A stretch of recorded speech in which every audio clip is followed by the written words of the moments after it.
अस्सलामु अलैकुम वरहमतुल्लाहि वबरकातुह। मेरे भाइयों, दोस्तों, बुजुर्गों, अल्लाह और उसके रसूल का पैगाम लेकर आयो। न मानने वाला और न चंदे वाला और न लेने वाला। इस पैगाम को सुनना, इस पर अमल करना और दूसरों तक पहुंचाना हम सबकी जिम्मेदारी। और ये जिम्मेदारी हमारे बाप ने हम पर नहीं लगाई। ये जिम्मेदारी किसी आलिम दीन ने हम पर नहीं लगाई।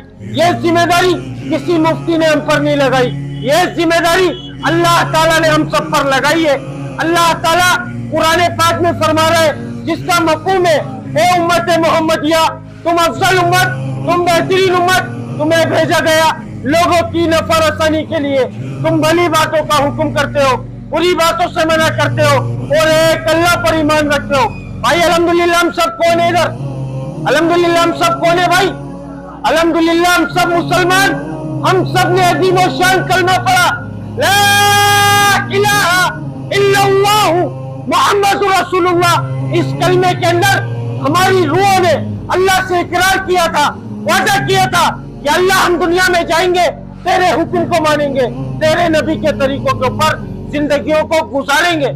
लेकिन दुनिया में आए ना भाई, तो दुनिया की चमक को देखा, दुनिया की रंगीनियों को देखा, दुनिया की गलाजत को देखा, दुनिया के गटर को देखा और देखकर इसकी गंदगी को अपने दिल में ऐसे बसा लिया, ऐसे जता लिया जैसे ये हमारा ठिकाना, हमारे को इधर रहकर जाना है, हमारी अय्याशी करने की जगह ये। जितनी अय्याशी करनी है हमारे को इधर करनी है, आखिरत में जो होगा देखा जाएगा। हदीस पाक में क्या रहा है, मेरे नबी आपके नबी फरमा रहे, जिसका मफ़हूम है कि दुनिया मुसलमानों के लिए कैद खाना और काफिरों के लिए जन्नत। नाउजुबिल्लाह, काफिरों के साथ साथ मेरे भाई हम लोग इसको अपनी जन्नत, अपनी अय्याशी का अड्डा, अपनी आराम की जगह समझ बैठे। मेरे भाई ये हमारा ठिकाना नहीं है। खुदा की कसम, दुनिया हमारा ठिकाना नहीं है। हमारा ठिकाना वो आखिरत का घर है, वो आखिरत का घर है। हमारा ठिकाना ऐसा है, ऐसा अल्लाह ताला कुरान पाक में फरमा रहा है, जिसका मफ़हूम है कि मैंने अपने बर्गीज़ा बंदों के लिए ऐसी आंखों की ठंडक का सामान तैयार कर रखा जो न किसी आंख ने देखा, न किसी कान ने सुना, न किसी के दिल के ऊपर उसका गुमान गुजरा। वो किसके लिए? जो अल्लाह के हुक्म को नबी के तरीकों से पूरा कर जाएगा। मेरे भाई वो आंखों की ठंडक का सामान उसको नसीब होगा। उसके लिए मेरे भाई वो नेमत अल्लाह ने तैयार कर रखी है। कलमा पढ़ने के बाद अल्लाह हमसे क्या चाह रहा है? मेरा बंदा मेरे पास आए और मुकम्मल कामयाब होकर आए। मुकम्मल कामयाबी तिजारत में, वजारत में, सदारत में, मेरी सोच में, मेरी चालाकी में, मेरी सानत में, मेरे माल में, मेरी दुकान में, मेरे बंगले में, मेरी गाड़ी में, मेरे लालच में, मेरी होशियारी में। खुदा की कसम, खुदा की कसम, किसी चीज में भी जर्रा भर भी कामयाबी नहीं है। किसी भी चीज में जर्रा भर भी कामयाबी नहीं है।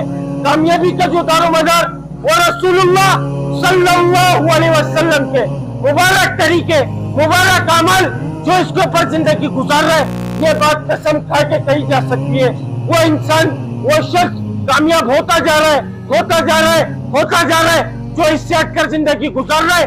दुनिया में भी नाकाम, जलील, बर्बाद होगा, आखिरत में भी नाकाम होगा। कलमा पढ़ने के बाद, कलमा पढ़ने के बाद अल्लाह का सबसे बड़ा हुक्म हम सब पर जो फर्ज हुआ, मेरे भाई, वो नमाज। और आज मुअज्जिन बुलाते हय्या अलल फलाह, हय्या अलल फलाह, आओ नमाज की तरफ, आओ कामयाबी की तरफ। हमारी सोच कहाँ पर कामयाबी को दिखा रही है? माल के अंदर, मुल्क के अंदर, ओहदे के अंदर, डिग्री के अंदर, गुलामी के अंदर, तिजारत के अंदर, वजारत के अंदर हम लोग अपनी कामयाबियों को तलाश कर रहे हैं। किसी की गुलामी करने में, किसी के तल्लों को चाटने में, किसी की उठाईगिरी में हम लोग अपनी कामयाबियों को तलाश कर रहे हैं। और अल्लाह का हुक्म आ रहा है, हय्या अलल फलाह, हय्या अलल फलाह, आओ नमाज की तरफ, आओ कामयाबी की तरफ। मेरे भाई, खुदा की कसम, हम सबकी 100% दुनिया और आखिरत की कामयाबी अल्लाह के हुक्म को नबी के तरीकों से पूरा करने में। और वो नमाज है मेरे भाई, नमाज अल्लाह से बराह रास्त लेने का जरिया है। नमाज अल्लाह से बराह रास्त लेने का जरिया है। हदीस पाक का मफ़हूम है कि आप सल्लल्लाहु अलैहि वसल्लम को जब कोई मुश्किल पेश आती थी तो आप सल्लल्लाहु अलैहि वसल्लम 2 रकात नफिल पढ़कर अल्लाह से मांगा करते थे। तो मेरे भाई, आज हमारी नमाज क्यों नहीं बन पा रही ऐसी? क्योंकि हमारा यकीन माल पर बन गया, हमारा यकीन हुकूमतों के ऊपर बन गया, हमारा यकीन तिजारत पर बन गया, हमारा यकीन दुकानों पर बन गया, हमारा यकीन किसी दूसरे शख्स के ऊपर बन गया। उस अल्लाह के ऊपर हमारा यकीन नहीं है मेरे भाई। उस अल्लाह के ऊपर यकीन बनाएंगे तो मेरे भाई हमारे को कामयाबी मिलेगी। इस पैगाम को बताने, इस पैगाम को समझाने नबी आया करते थे। 1,24,000 पैगंबरों को अल्लाह ने दुनिया में महबूब फरमाया। जितने भी नबी आए सबों ने एक ही बोलो को बोला, एक ही बात की दावत दी, लोगों पढ़ लो कलमा ला इलाहा इल्लल्लाह, कामयाब हो जाओगे। जो वक्त के नबी की बात को मानता था अल्लाह ताला उसको कामयाब करता था, जो वक्त के नबी की बात को नहीं मानता था अल्लाह ताला उसको नाकाम करता था। रसूलुल्लाह सल्लल्लाहु अलैहि वसल्लम आखिरी नबी, कयामत तक कोई नबी नहीं आएगा, कयामत तक कोई नबी आएगा भाई, तेज आवाज से बोलो, कयामत तक कोई नबी आएगा, कयामत तक कोई नबी आएगा। 1,24,000 पैगंबर जब ये पैगाम लेकर दुनिया में आए, हम सबका ईमान, हम सबका यकीन रसूलुल्लाह सल्लल्लाहु अलैहि वसल्लम आखिरी नबी, कयामत तक कोई नबी नहीं आएगा। अब ये काम कौन करेगा मेरे भाई, अल्लाह के वास्ते बताना। अब ये काम किसकी जिम्मेदारी, ये काम किसकी जिम्मेदारी? मेरे बाप की जिम्मेदारी, मेरे बाप की जिम्मेदारी, या तुम्हारे बापों की जिम्मेदारी, या किसी आलिम दीन की, या किसी मुफ्ती की जिम्मेदारी? किसकी जिम्मेदारी मेरे भाई? या उस शख्स की जिम्मेदारी। इस जिम्मेदारी का जिम्मेदार हर वो इंसान, हर वो शख्स जिसके सीने के अंदर ला इलाहा इल्लल्लाह मुहम्मद रसूलुल्लाह, वो इस मेहनत का जिम्मेदार। अब वो माँ का बेटा, बाप का बेटा, बीवी का शोर, बच्चों का बाप, दुकान वाला, कारोबार वाला, दफ्तर वाला, डिग्री वाला, ओहदे वाला, रेंजर्स वाला, पुलिस वाला, हुक्मरान, सियासतदान 100% होगा, बाद में होगा। सबसे पहले अल्लाह के हुक्म को नबी के तरीकों से पूरा करने वाला। अल्लाह के वास्ते अपनी जिम्मेदारी को पहचानो। हम लोग मुसलमान हैं, हम लोग सबसे पहले इंसान और उसके बाद मुसलमान। तो मेरे भाई मुसलमान बेफायदे वाली चीज नहीं है। मुसलमान का दुनिया में भेजने का कोई ना कोई मकसद है। उस अल्लाह ने हमें इस दुनिया में भेजा है तो किसी न किसी मकसद के लिए भेजा है। आज मेरे भाई दुनिया में जो चीज भी मौजूद है ना, किसी न किसी मकसद से, बेमकसद दुनिया में कुछ भी नहीं है, बेमकसद दुनिया में कुछ भी नहीं है। तो एक तो इंसान, उसके बाद मुसलमान, बेमकसद हो सकता है?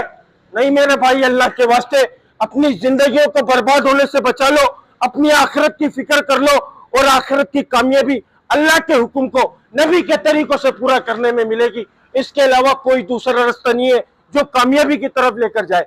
इसी पैगाम को फैलाने की मेहनत कर रहे भाई, सोशल मीडिया पर भी मेहनत कर रहे, क्योंकि नाचना गाना सोशल मीडिया के ऊपर हम लोगों ने आम करा, बेहयाई को हम लोगों ने आम करा, फाशी को हम लोगों ने आम करा, हमारी मस्तूरात के पर्दे उतारने वाले हम लोग, हमारी मस्तूरात को बेपर्दा करने वाले हम लोग।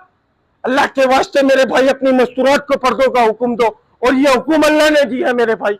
जिस चीज का हुक्म अल्लाह ने दिया कुरान पाक में, आज हम लोग उस चीज से मुंह फेर कर बैठ गए। आज हर इंसान अल्लाह को मानता है, अल्लाह के हुक्म को कोई नहीं मानता। मानता है कोई? अल्लाह के हुक्म को मानता है? इस बात की गवाही हमारी मस्जिदें दे रही है मेरे भाई। हुजूर पाक सल्लल्लाहु अलैहि वसल्लम को सब मानते, आपकी सुन्नत को कोई नहीं मानना चाह रहा, आपकी सुन्नत को कोई नहीं मानना चाह रहा, कोई नहीं अपनाना चाह रहा। कुरान पाक को सब मानते, लेकिन कुरान की कोई नहीं मानना चाह रहा। अल्लाह के वास्ते मेरे भाई, वो हिदायत की किताब है, वो हिदायत की किताब है, वो बरकत की किताब नहीं है, वो हिदायत की किताब है। और मेरे भाई उससे हिदायत हमारे अंदर, हमारी नस्लों के अंदर और आने वाली नस्लों के अंदर और कयामत तक आने वाले इंसान के अंदर उससे हिदायत आएगी मेरे भाई। इसके अलावा कोई दूसरा रास्ता नहीं है, कोई दूसरी किताब नहीं है जिससे हमारी जिंदगी में हिदायत आ जाए। इसी पैगाम को आप लोगों तक लेकर आया था। ना कोई आलिम हूँ, ना कोई मुफ्ती हूँ, सीखने वाला हूँ। अल्लाह ताला हम सबको सीखने की तौफीक अता फरमाए और हमारे नशों से निकाल दे। खुदा की कसम, खुदा की कसम मेरे भाई, हम सब नशे के अंदर है। इस खुशी के अंदर अपने आप को मुलविस नहीं करना कि हम लोग नशा नहीं कर रहे तो हम नशे ही नहीं है। खुदा की कसम, खुदा की कसम, आज हर इंसान नशे ही है। हर इंसान नशे के अंदर, हर वो शख्स नशे के अंदर जिसके कान के अंदर हय्या अल सलाह हय्या अल फलाह की आवाज आई और वो उठकर मस्जिद को नहीं गया, वो नशई है। खुदा की कसम वो नशई है, क्योंकि नशे का काम इंसान के दिमाग को सुन करना होता है, इंसान के दिमाग को फंस करना नशे का काम होता है। आज हमारे दुनिया के नशे ने हमारे दिमाग को ऐसा फंस कर दिया, ऐसा सुन कर दिया, हमारे को असल कामयाबी की सदाएं समझ में नहीं आ रही, अल्लाह का हुक्म हमारे को समझ नहीं आ रहा।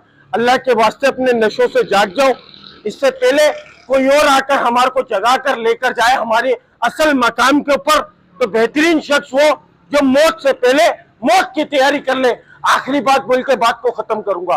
कब्र के अंदर सबसे ज्यादा दो चीजों के ऊपर अजाब होगा, एक जान पूछकर नमाज छोड़ने के ऊपर और एक पेशाब में एहतियात न करने की वजह से। हदीस पाक में आता है कि जिस शख्स ने एक नमाज को जान पूछकर छोड़ा 2,88,00,000 साल जहन्नुम की आग में जलेगा। जिस शख्स की एक नमाज चली गई उसके साथ ऐसा हो गया, उसके बीवी बच्चे माल दौलत उससे सब कुछ छीन लिया गया, लिया नहीं गया, छीना गया और वो अकेला खड़ा रह गया। इतना खसारा एक नमाज छोड़ने का मेरे भाई। तो मेरे भाई अल्लाह के वास्ते नमाजों का एहतमाम करो मेरे भाई, हम सबको उसके पास लौट कर जाना है और असल कामयाबी मेरे भाई उसके अंदर है। इसके अलावा कोई दूसरा रास्ता नहीं है जो उसके अल्लाह के हुक्म को उसके नबी के तरीकों से सल्लल्लाहु अलैहि वसल्लम के तरीकों से पूरा कर जाएगा, वो इंसान कामयाब होगा। अस्सलाम वालेकुम रहमतुल्लाहि व बरकातहू। अगर बात में कुछ ऊंच नीच हुई हो भाई तो दिल से माजरत चाहूंगा भाई, क्योंकि सीखने वाला हूं। अल्लाह ताला हम सबको सीखने की तौफीक अता फरमा दे।